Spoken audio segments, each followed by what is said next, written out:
Now begins our session on cardiac pathology.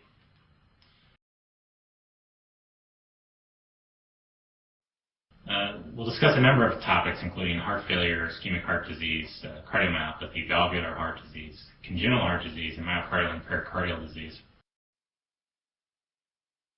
We'll start with heart failure. Heart failure is dysfunction of the heart such that it cannot pump enough blood to meet the metabolic demands of the tissues. This is the end result of many cardiac disease states. The etiology of left-sided failure, there's many causes, but most fall into one of 5 categories. Volume overload, such as that created by mitral regurgitation, or high output failure, such as that found in anemia or thyrotoxicosis. Pressure overload, caused by long-standing hypertension or aortic stenosis. Cardiac muscle loss, secondary to ischemia or infarction or inflammatory disorders. Loss of contractility due to toxicity to alcohol or chemotherapeutic regimens such as doxorubicin, infectious myocarditis. Restricted filling, such as that seen in mitral stenosis, pericarditis, tamponade, infiltrative cardiomyopathy such as amyloidosis or hemochromatosis. The etiology of right-sided heart failure, the most common cause, and you'll be asked this a number of times on the wards, the most common cause of right-sided failure is left-sided failure. Blood flow backs up into the pulmonary circulation and results in pressure and volume overload of the right heart. Pulmonary hypertension, cor pulmonale, can also cause it. It can be idiopathic, or it can be secondary to chronic pulmonary disease, vascular destruction, or vasoconstriction. The pathogenesis of heart failure, in both systolic and diastolic failure, stroke volume is decreased, which leads to forward failure, which means you have poor peripheral tissue perfusion, and leads to a number of abnormalities, which we'll talk about. It also leads to backward failure, so blood backs up and causes congestion of the lungs, causing the left-sided failure symptoms of shortness of breath and dyspnea on exertion, secondary to pulmonary edema, or systemic venous circulation backup, which essentially right-sided failure or peripheral edema, dependent areas, lower extremities, and so forth. The physiologic compensation that our bodies enact in the setting of heart failure include the following. So hemodynamically, we increase our end-diastolic volume to increase contractility. This is effective to a certain point. You also have increased catecholamines that increase the heart rate and contractility of the cardiac myocytes, and you have cardiac muscle hypertrophy. These compensations are limited and work, again, only temporarily. Over time, these effects are deleterious.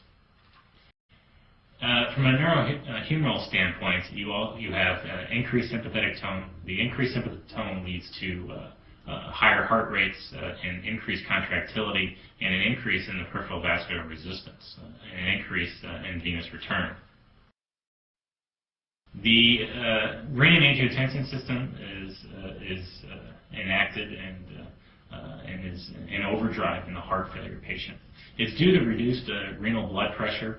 The kidneys feel that they're not being perfused and therefore interpret this as meaning that more volume needs to be placed into the vascular system. Therefore, they activate the renin-angiotensin-aldosterone system. Therefore, the effect of this is sodium and water retention, which increases circulating blood volume to improve perfusion, but again worsens the congestion and volume overloaded state that is the heart failure syndrome. On morphologic examination of the failing heart, you can see something like this. You can see cardiac hypertrophy. This would be the type of heart that you would see in a patient that had long-standing hypertension or aortic stenosis. This is concentric or pressure cardiac hypertrophy. You see an increase in wall thickness and either a normal or obliteration of the normal cavity of the left ventricle. And to an extent, this response early on is well-intentioned, of course. You are in the failing heart, you try to increase contractility, you want to increase your muscle mass, increase the number of sarcomeres, and it's good to an extent, but you pay a price. For this extra musculature, you have a decreased capillary to myocardium ratio, you have an increase in fibrous tissue, and abnormal protein synthesis. On the microscopic level, again, you see cardiac myocyte hypertrophy. you get pulmonary congestion and alveolar edema, and on microscopic examination of the lungs, you see intraalveolar hemosiderin-laden macrophages, or what are called heart failure cells. The iron-containing proteins in the edema in the lungs, in addition to the hemoglobin from the red blood cells that leak into the alveoli, these are phagocytosed by macrophages and converted to hemosiderin, producing this characteristic appearance as you see below. Clinically, left-sided failure presents with the following symptoms and signs. So typically you're talking about respiratory symptoms, cough, dyspnea, orthopnea, PND, fatigue, decreasing exercise tolerance.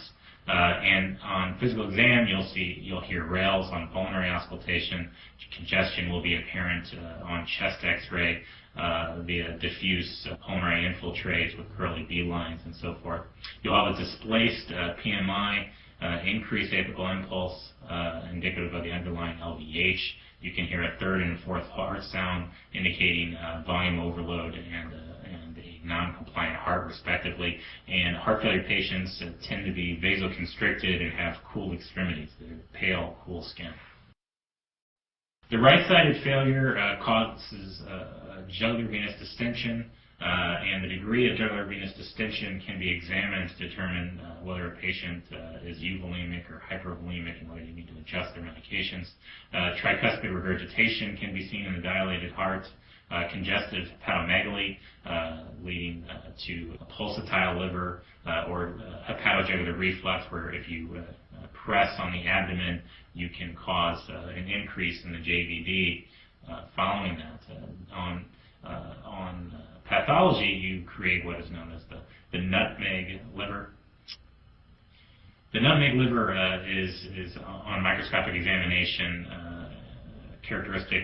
You see characteristic central areas that are red and depressed from cell loss, surrounded by normal brown tissue, giving you this characteristic picture of the liver in the setting of congestive hepatopathy. You can also get cardiac ascites and gross anasarca in the end-stage heart. Treatment of heart failure is focused on attacking those mechanisms that we just talked about. So the renin-angiotensin-aldosterone system is out of control in heart failure, and ACE inhibitors and angiotensin receptor blockers are designed to block this system and prevent the fluid retention that causes the snowballing volume overload. Beta blockers counterattack the hyperadrenergic state that is heart failure. It's somewhat counterintuitive because they actually decrease contractility. So you're giving a failing heart negative inotropes.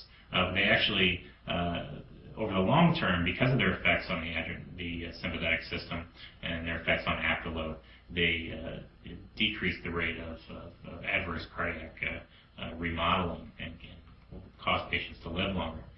Digitalis is a cardiac glycoside that increases contractility and make patients feel better and keep them out of the hospital.